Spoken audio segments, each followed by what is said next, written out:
Maruti engine are known for smoothness, वो आपको यहाँ मिलती है। वाइब्रेशंस, हार्शनेस नहीं है। इंजन की जो वोकल्स भी है, जो आवाज है, that is really well controlled. काफी ज्यादा विजिबल हार्ड प्लास्टिक है जो थोड़ा चीप लगता है देखने में। वो इकोनॉमी हो जाती है 32.7 किलोमीटर पर केजी की। 6 फीट का बंदा आके बैठेगा सीट पीछे करके, तो आपके स्पेस बचता ही नहीं है आपकी पैर स्ट्रेच करने के लिए। अगर राइड कंफर्ट की बात की जाए तो गाड़ी के अंदर जो बॉडी रोल है काफी कंट्रोल्ड है। मारुति की स्विफ्ट इंडिया की सबसे पॉपुलर एंड इन डिमांड वाली हैचबैक है। इसका जो नया वाला अवतार है उसके अंदर आपको फाइनली अब CNG भी मिल जाता है and you can get shockingly high range in the CNG version as well. Shipranshu has been using this car for the last 1 week. 700 से ऊपर किलोमीटर शिप्रांशु कर चुका है and the average has been over 30 kilometre per KG repeatedly. But अगर आप इस गाड़ी को देखते हैं for your family and your friends for a Sunday drive for parathas for example, तो क्या ये गाड़ी सारे बॉक्सेस को टिक करती है? Well, let's find out. मेरे साथ रहेंगे मेरे team members Shipranshu, Deepak and Julian. और साथ ही में अगर थोड़ा लगेज चाहिए तो लगेज कैसे आएगा? वेल, दिखाते हैं इसके साथ। वेल, एक्चुअल में लगेज नहीं है बिकॉज पीछे CNG का टैंक है, बट तब भी हमारे पास 1-2 बैकपैक्स हैं। एक छोटा कैमरा बैग है, एक ट्राइपॉड का बैग है और एक छोटा सा एक और पैक है फॉर अ GoPro। तो क्या ये सामान पीछे जा पाएगा? एंड इसके बाद हमारा रिव्यू कैसा है from 4 people point of view, comfort, space and most importantly जो आप देखना चाहते हैं, इस गाड़ी की रेंज कितनी आती है in mixed driving conditions. So although इसके अंदर आपको एक CNG का टैंक मिलता है, तब भी decent amount of storage space मैं इतना एक्सपेक्ट नहीं कर रहा था। यहाँ पे हमारे पास हमारा एक है बैकपैक, साथ में सेकंड बैकपैक, उसके साथ साथ एक ट्राइपॉड है हमारे पास शूटिंग वाला, वो आ जाता है, एंड एक छोटा वाला कैमरा बैग और साथ ही में एक GoPro ऑर्गेनाइजर। बट इसके बाद भी नीचे स्पेस आपके पास और भी है to keep some small snacks if junior can come this side. ये वाला पूरा एरिया अवेलेबल है if you want to keep a few bottles और स्मॉल पॉलिथीन्स, वो चीज़ यहाँ पे चला जाएगा। बट उसके अलावा ये एरिया पूरा एक्सपोज है, यहाँ से आपकी फिलिंग होती है। एंड अगर आप पार्सल पे को नीचे करते हैं तो अंदर इस पे आप छोटा मोटा सामान रख सकते हैं for a small trip. So yes, a small night stroller might come over है, बट उसके अलावा जो CNG का इशू रहता है वो इस गाड़ी में आपको दिखने वाला है। कंपटीशन में आपको कुछ गाड़ियां हैं जो आपको स्पेस दे रहे हैं with a dual cylinder setup. For example आपके पास मिलती है Nios in the same price band, उसके अंदर आपके पास स्पेस ज़्यादा है। टियागो छोटी ज़रूर है, उसके अंदर आपको मिलता है dual setup for the CNG tanks, space मिल जाती है। तो स्विफ्ट के अंदर शायद आप लॉन्ग ट्रिप्स के यहाँ पे सूटकेस नहीं रख पाएंगे।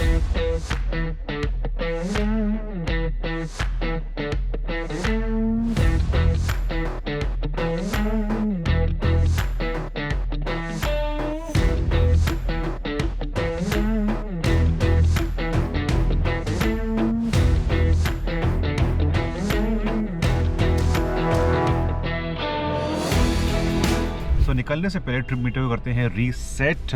We will follow the B trip meter because हमारा जो A वाला है that is the total distance that we have driven the car till now with us 91 wheels. तो काफ़ी यूसेज हम गाड़ी की कर रहे हैं। Unfortunately with the CNG mode आपको यहाँ पे एवरेज जो आपकी आ रही है माइलेज नहीं दिखती है, रेंज नहीं दिखती है। सो उसको हम करेंगे bypass and let's take to trip B। And हमारा टैंक पूरा ऊपर हो चुका है, sorry trip B, and the tank is completely full. CNG mode is on. अगर मैं राइट साइड से ये दबाता हूँ CNG मोड ऑफ हो जाएगा like this, but yeah let's stick to the CNG mode.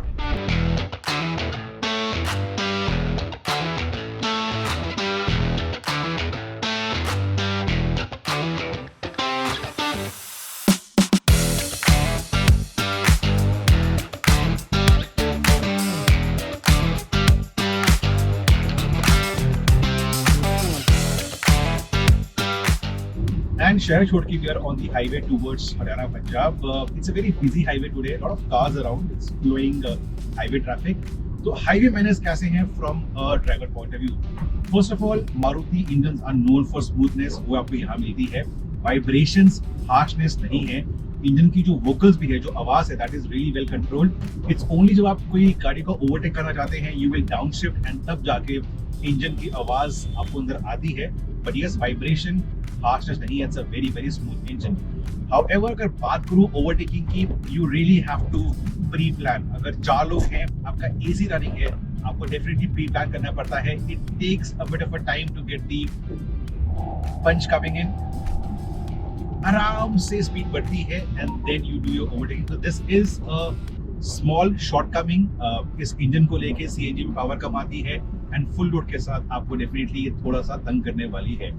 But that said, अगर आपको नॉर्मल क्रूज करना है 80-90 पे, इट इज एफर्टलेस. वहां पहुंचने में it will take a time, but holding 80-90 on the highway is not a difficult task. I do miss an armrest, specially long ride पे armrest होना चाहिए था. वो चीज के अंदर नहीं है. ZSI के अंदर एटलीस्ट मारुति को आर्मरेस्ट देना चाहिए था. Feedback from Shipranshu. So initial feedback is seats are comfortable like every other Maruti car. Front seats काफी comfortable हैं, bolstering, cushioning, उसमें आपको कोई कंप्लेन नहीं होगी. बट काफी ज्यादा विजिबल हार्ड प्लास्टिक है जो थोड़ा चीप लगता है देखने में. डैशबोर्ड पे काफी ज्यादा हार्ड प्लास्टिक मिलेगा. इवन जो इंफोटेनमेंट स्क्रीन है उसकी भी सराउंडिंग्स पे प्लास्टिक वो दिखता है, क्योंकि ZXI वेरिएंट में यहाँ पे आपको एक छोटी 7 इंच की स्क्रीन मिलती है इंस्टेड ऑफ 9 इंच की स्क्रीन जो ZXI प्लस पेट्रोल में मिलती है. यहाँ मारुति को वो बड़ा स्क्रीन दे देना चाहिए था, क्योंकि ये प्लास्टिक एरिया इतना ज्यादा अच्छा नहीं लगता है. एंड जैसा आपने बताया कि वाइब्रेशंस वेल कंट्रोल्ड हैं.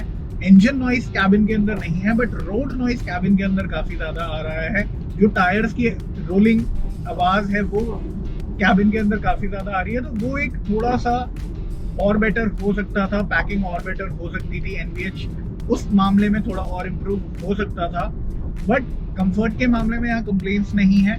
फिट एंड फिनिश थोड़ी और प्रीमियमनेस की तरफ जा सकती थी, बट बजट को देखते हुए अगर हम बात करें तो यहाँ पे इतने इश्यूज आपको फ्रंट रो में एटलीस्ट नहीं मिलेंगे.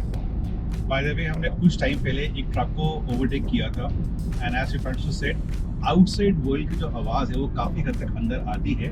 We have not seen this in the Dzire, right? Yes, जो yes. नई डिजायर है उसमें Maruti has done a commendable job of keeping the outside world outside, but यहाँ पे because of the cost conscious buyer, शायद पैसे बचाने के लिए उन्होंने ये चीज नहीं करी है. सो बाहर की आवाज डेफिनेटली अंदर आती है.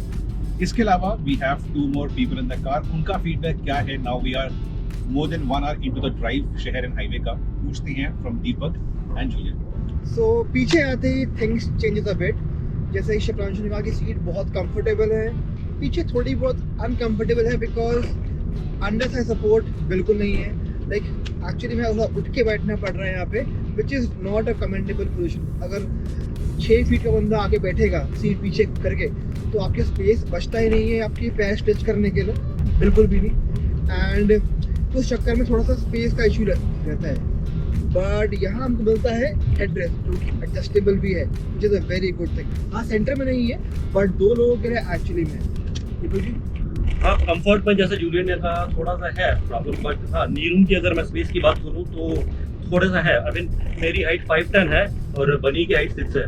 तो बनी ने अपनी हाइट के अकॉर्डिंग जो है सीट एडजस्ट की, तो उसके बावजूद भी मेरे पास 2-3 इंच का फर्क अभी मेरे पास है यहाँ पर स्पेस है. और इसके साथ साथ अगर मैं स्टोरेज की बात करूँ तो स्टोरेज के लिए जो डोर्स है उसमें 1 लीटर की बोतल जो है वो आ जाती है अभी. और इसके साथ साथ यहाँ पे AC वेंट भी दिया हुआ है और 2 चार्जिंग पोर्ट भी दिए हुए हैं. 50 किलोमीटर्स पे 2 bars डाउन.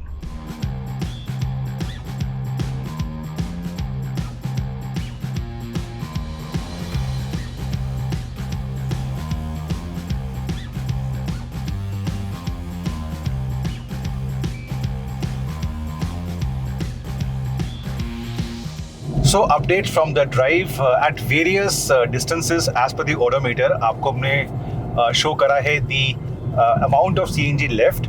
In fact जो हाफ का मार्क है वो 100 के ऊपर आ गया था, but even right now at 130 plus it is showing half amount of CNG left. This is very promising, very encouraging because various driving conditions हैं. Highway is not only empty, traffic भी है, toll की traffic है, 4 लोग हैं and हमने AC on किया है बिकॉज हमारे विंडोज अप है. सो गिवन दिस सिनेरियो अभी तक की रेंज बहुत ही अच्छी है. एनी अदर अपडेट्स जो मुझे इस टाइम फील हुए हैं? येस, मैंने पहले भी कहा था the car seems to have long legs.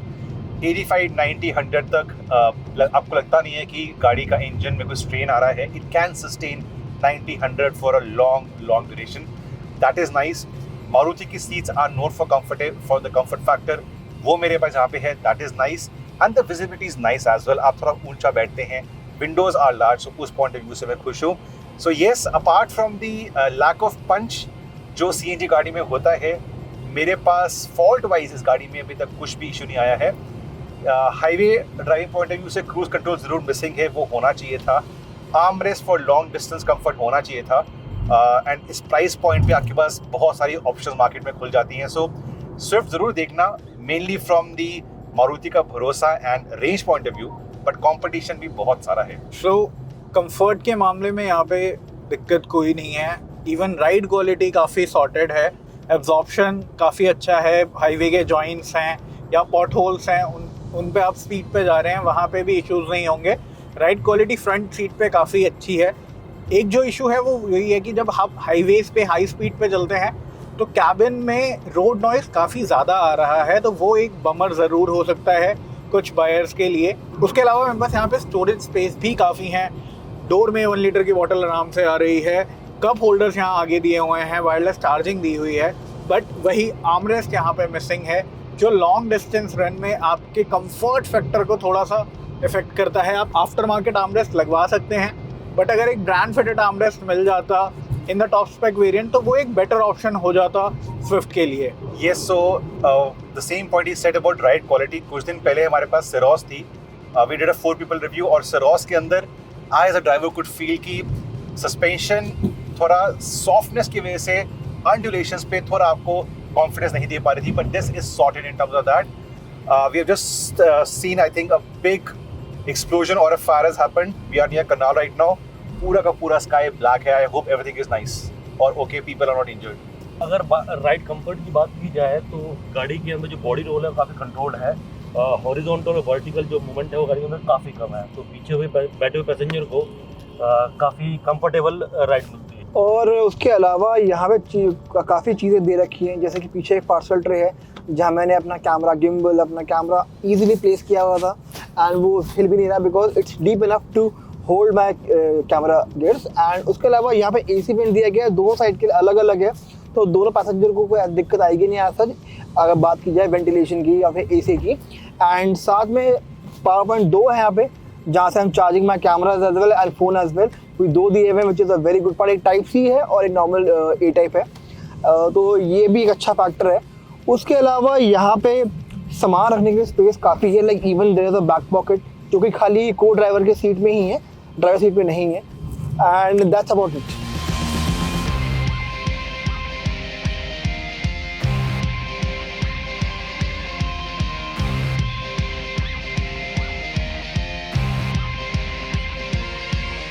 By the way, 2 thing you should know.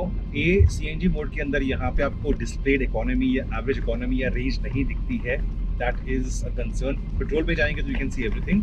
Secondly, low RPM पे पंच इतना लो है दैट फॉर एग्जांपल 5वें गियर के अंदर 60 पे अगर आप पूरा राइट पेडल दबाते हैं, this is how the speeds climb. 60 से टूवर्ड 65, 70, 75, 80 पूरा टोटल दबाने पे with a load of 4 people AC, it is slow. So this is what I was trying to tell you कि गाड़ी में लो आरपीएम पे पंच कम है।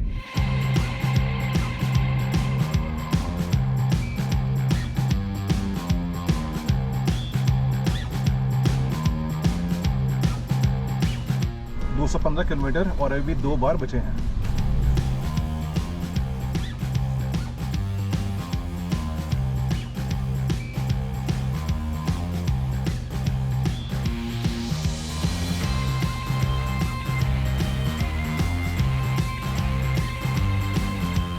फाइनली 255 पे इसकी लो सीएनजी लाइट आ गई है। We have entered Delhi with a lot of traffic around and bus is nearby. So inside peak rush traffic now, very slow movement.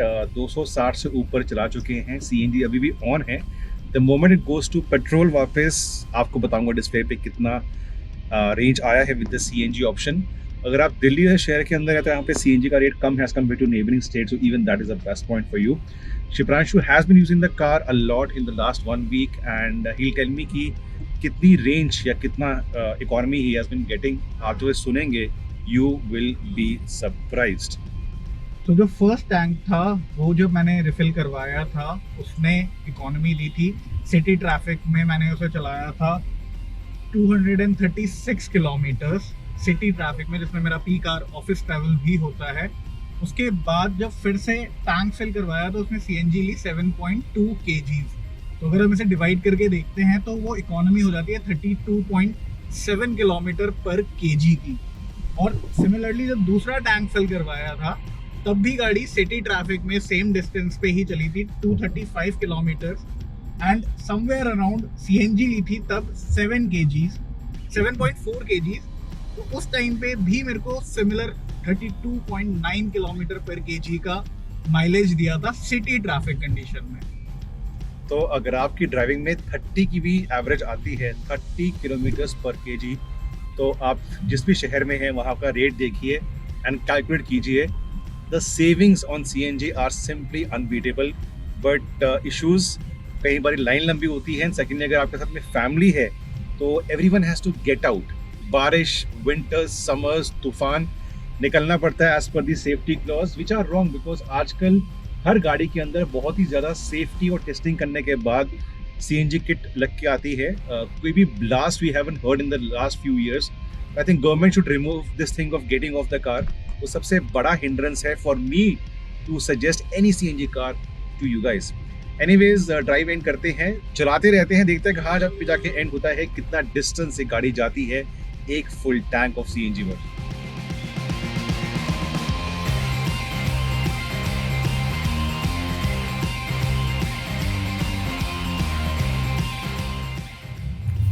So 273 kilometers where the car has gone into petrol mode. Even if I use this to go into CNG, nothing happens because CNG is finished. So 273 is the final figure and stuck in a traffic jam. Is this good or bad? Let us know in the comment section below. 273. 273 kilometers is the kind of range we have got on a single tank of CNG इस गाड़ी के साथ। And as you saw, proper real world conditions, 4 लोग थे, AC on था, highway शहर and highway पे 90 kilometre per hour की अप्रोक्सीमेट स्पीड थी।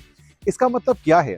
Well, regularly in the last 10 days जब भी हमने गाड़ी को फिल किया है, it has taken 7.2 to 7.4 kgs of CNG। मतलब जो उसकी इकोनॉमी है CNG पे for a long distance drive is 37 kilometre पर kg।